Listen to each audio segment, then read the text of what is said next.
జై శ్రీరామ్.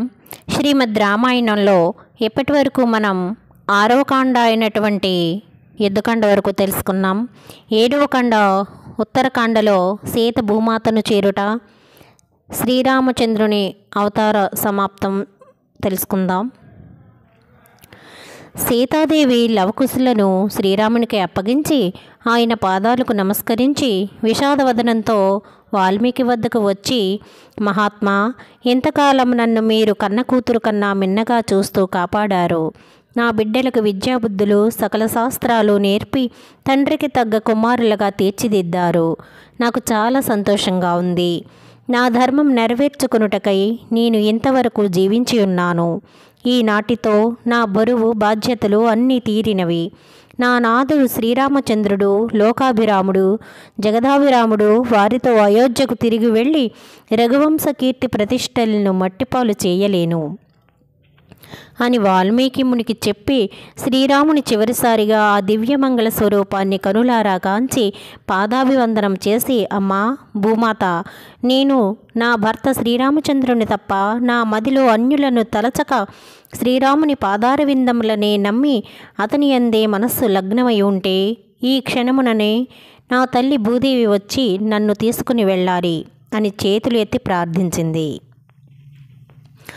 వెంటనే భూమి 2 పాయలుగా చీలి సర్వాలంకార భూషితి అయిన భూదేవి ప్రత్యక్షమై సీతను చూసి చేతులు చాచింది.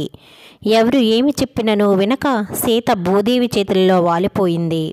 అప్పుడు భూదేవి సీతను తనతో తీసుకుని అంతర్ధానమైనది. బ్రహ్మాది దేవతలు మహర్షులు ఆమెపై పుష్పవర్షము కురిపించారు. భూదేవి సీతను తనతో తీసుకుని పోవుట సహించలేని శ్రీరాముడు కోపంతో భూదేవిపై ధనుర్బాణాన్ని ప్రయోగించబోయాడు. బ్రహ్మాది దేవతలు వచ్చి శ్రీరాముని శాంతింపచేసి, శ్రీరామచంద్ర, వైకుంఠం నీ రాక కోసం ఎదురు చూస్తున్నది అని అతని బాధ్యతను గుర్తు చేసి శ్రీరాముని వద్ద సెలవు తీసుకుని వెళ్ళిపోయారు. శ్రీరాముడు అతని పరివారంతో సహా వాల్మీకి వద్ద సెలవు తీసుకుని అయోధ్యకు బయలుదేరి వెళ్లారు. కుశలవులతో అయోధ్యను చేరుకున్న శ్రీరామ లక్ష్మణ భరత శత్రుఘ్నులు తమ తల్లులకు సీత భూమాతను చేరుట విషయం చెప్పి లవకుశులను వారికి అప్పగించారు. సీత విషయం విన్న కౌసల్య, సుమిత్ర, కైకేయి ముగ్గురు తల్లులు ఎంతో దుఃఖించారు. శ్రీరాముడు అశ్వమేధ యాగాన్ని పరిసమాప్తి గావించాడు. ఈ విధంగా కాలచక్రం సాగుతుంది. మరికొంతకాలం జరిగిన తరువాత శ్రీరాముడు తన ముగ్గురు తమ్ములను సమావేశపరిచి అందరి అనుమతితో లవకుశులకు పట్టాభిషేకం జరుపుటకు ఒక మంచి సుముహూర్తం నిర్ణయించాడు. అయోధ్య నగరమంతా తీర్చిదిద్దారు. అయోధ్య ప్రజలంతా పండుగ వాతావరణంలో ఆనందంతో నిండి ఉన్నారు. శ్రీరాముడు తల్లుల తమ్ముల సమక్షంలో కులగురువైన వశిష్ఠుల వారిచే లవకుశులకు పట్టాభిషేకం జరిపించి రాజ్యభారం అంతా వారికి అప్పగించాడు. లవకుశులు తండ్రి అడుగుజాడల్లోనే నడుస్తూ అయోధ్య నగర ప్రజలకు ఏ లోటు లేకుండా కన్న బిడ్డలవలే పరిపాలన చేస్తున్నారు. కుమారుల మనువల సేవలతో కౌసల్య, సుమిత్ర, కైకేయి మాతలు హాయిగా కాలం గడుపుచున్నారు. కానీ శ్రీరామునికి మాత్రం సీత వియోగం ఎంతో కృంగతీసింది. ఆ తరువాత కొంతకాలానికి కౌసల్య స్వర్గస్థురాలై దశరథుని చేరింది. మరికొంతకాలం తరువాత సుమిత్ర, కైకేయులు కూడా స్వర్గస్థులైనారు. శ్రీరామచంద్రుడు తల్లుల పేరు మీదుగా ఎన్నో దాన ధర్మాలు చేశాడు. సుఖంగా కాలం గడుస్తున్నది.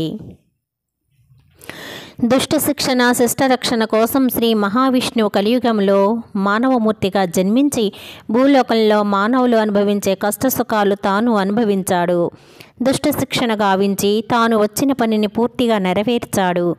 విషయం తన తమ్ములకు తెలియచేసి కులగురువు వశిష్ఠుల వారికి కుమారుల భారం అప్పగించి అవతారం సమాప్తి గావించుటకు నిర్ణయించుకున్నాడు.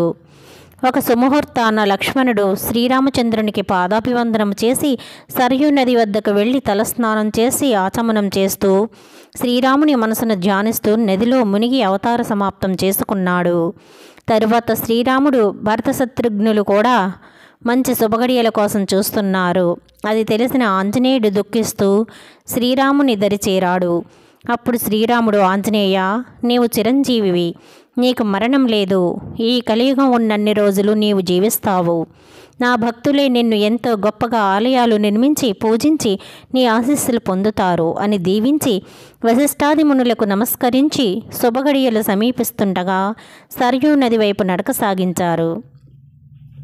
నదిని సమీపించి అందులో స్నానాలు ముగించి ఆచమనం చేస్తూ భరత శత్రుఘ్నులు నీట మునిగి శంఖచక్రాలుగా మారిపోయారు. శ్రీరాముడు తాను నీటిలో మునిగి విష్ణు రూపం ధరించాడు. శంఖచక్రాలు శ్రీ మహావిష్ణువు చేతిని అలంకరించినవి. ఆ సమయమున దేవతలు గంధర్వులు పూలవర్షం కురిపించారు. వెంటనే అతడికి వచ్చిన గరుత్మంతుని పైన ఎక్కి శ్రీ మహావిష్ణువు వైకుంఠం చేరి శేషపాన్పు అలంకరించాడు. ఇంతటితో శ్రీరామావతారం సమాప్తమైంది. సర్వే జనా సుఖినో భవంతు.